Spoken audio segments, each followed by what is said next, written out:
According to Mercedes, their first electric car, the Electrique, hit the streets of Austria around the turn of the 20th century.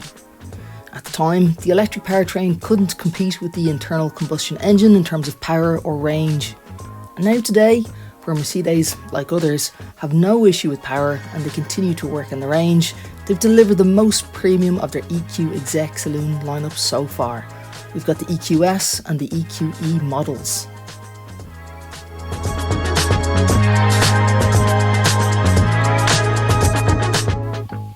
Designed from the ground up as an electric-only drivetrain, the EQE features a 90 kWh battery and it's slotted neatly within its considerable wheelbase. The EQE offers up to 600 km of maximum range with a 10 to 80% top-up possible in just 32 minutes, but charging is capped at 170 kilowatts.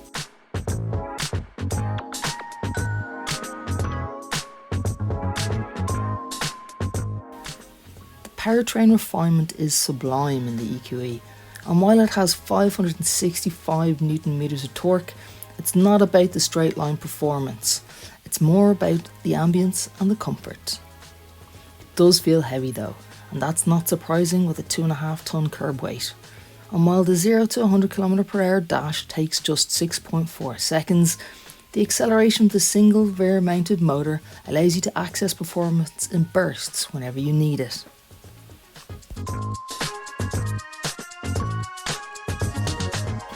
There's adjustable regenerative braking with 4 modes: off, low, high and intelligent, with high allowing one pedal driving.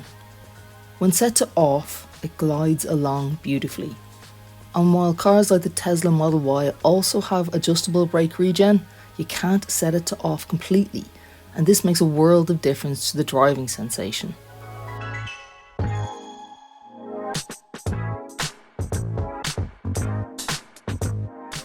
While technically it's 90mm shorter than an EQS, it doesn't look all that different, yet its cabin is 80mm longer than a normal E-Class saloon. Claimed range for this EQE 350 Plus, the single motor rear wheel drive model in the range, is realistically around 450 kilometers or so, with a max of 621 kilometers if you turn absolutely every creature comfort off.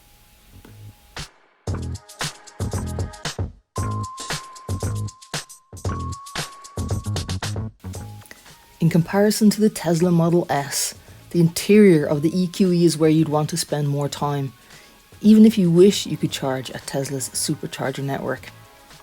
Prices start at €82,000 for the EQE 300 with 245 brake horsepower. It's €89,810 for the EQE 350.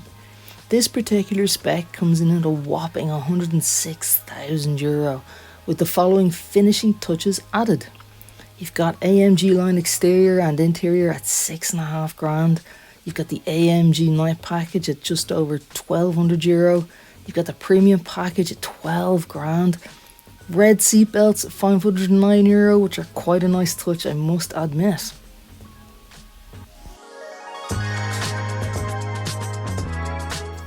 As we've said, the interior is very finely tuned, particularly towards the driver and passengers. The EQE comes with a dual screen infotainment system as standard.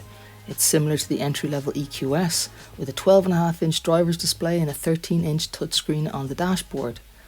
There's also the insanely priced hyperscreen system with 3 built-in screens. You get the 12.5-inch display for a driver, another for the passenger, and a monster 17.5-inch touchscreen in the middle.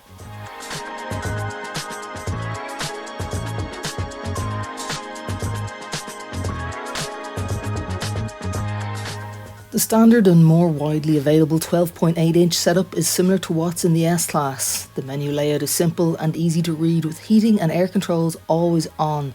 They're displayed at the base of the screen so you've no toggling or hidden menus. A fingerprint button allows the recall of saved presets for heating, sat-nav, drive settings and driving position.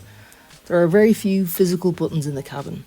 On the steering wheel you get touch-sensitive pads, which can sometimes get accidentally clicked or swiped. The big screen and Hey Mercedes voice command is much better to use than the haptic switches though.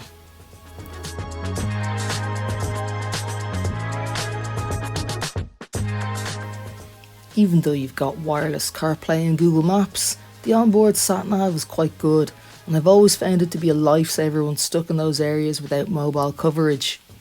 Directions are mirrored on the centre screen with the arrows overlaid on the live view from the forward-facing camera. That camera also includes a traffic light function so you don't miss the red to green changes at those awkwardly angled stops.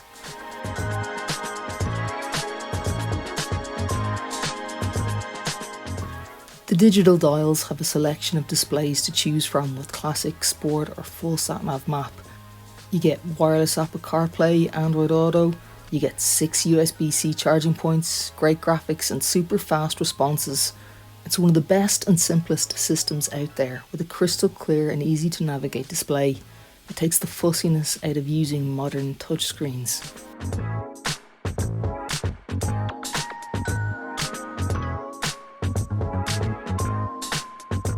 The EQE cruises along backroads, motorways, highways and byways, and the outside world is of no consequence.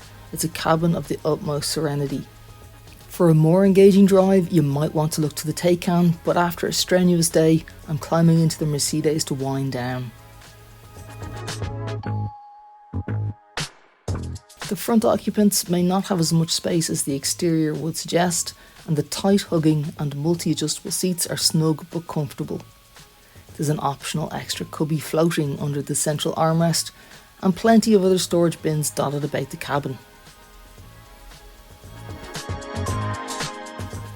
The AMG line trim really helps define the exterior lines, especially with the rear lip on the boot and the rear diffuser, as the rest of it is a bit seamless in its design aesthetic. It leaves plenty of room though for alterations in future facelifts and generations to come.